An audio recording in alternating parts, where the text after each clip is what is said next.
मौजूद है। सिंध की बेटी उम्मे रुबाब जाबिरों के सामने पहाड़ बनकर ढटसाना सिखा रही है। सिंध का बेटा नाज़िम ज़किया जो परिंदों के लिए जान देकर इंसानी हकूक के साथ साथ परिंदों के हकूक में बोलने का दर्श दे रहा है। जनाब आलम, सिंध का नौजवान मोरोडस जो लाइब्रेरी को डेप बनाकर सोशल मीडिया का सही इस्तेमाल बता रहा है। सिंध का साहिब खान भोटा जैसे आदमी अपनी धरती के लिए जान देकर सुरखरू हो रहे हैं।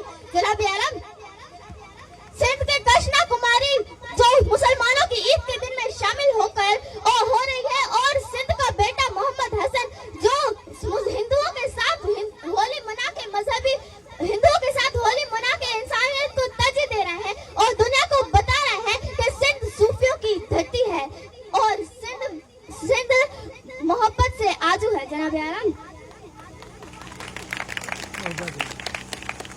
कि सिंध वो सरजमीन जो दिल वालों के लिए दिल की धड़कन है, सिंध वो सरजमीन जो उम्मीदों की दुल्हन है, सिंध वो सरजमीन जो खुशियों की चलवल है, और सिंध वो सरजमीन जो दुनिया के लिए कयाम अमन है।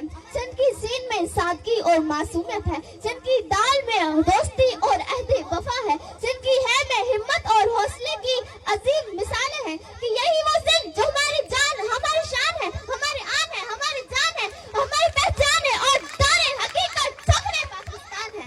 कभी तुम मेरी लफ्ज़ साई का मजाक उड़ाते हो, कभी तुम मेरा सादगी वाला लिबास देकर मुझे मुख्तलिफ नाम देते हो, और कभी तुम मुझसे आके मेरी शनाख्त पूछते हो।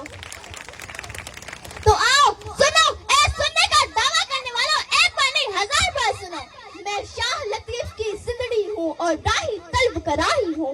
मैं पाकिस्तान का बानी हूँ और आजादी का सिपाही हूँ।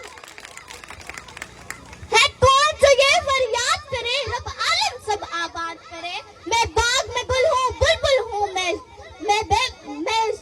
मैं जारी हूँ, परवाही हूँ।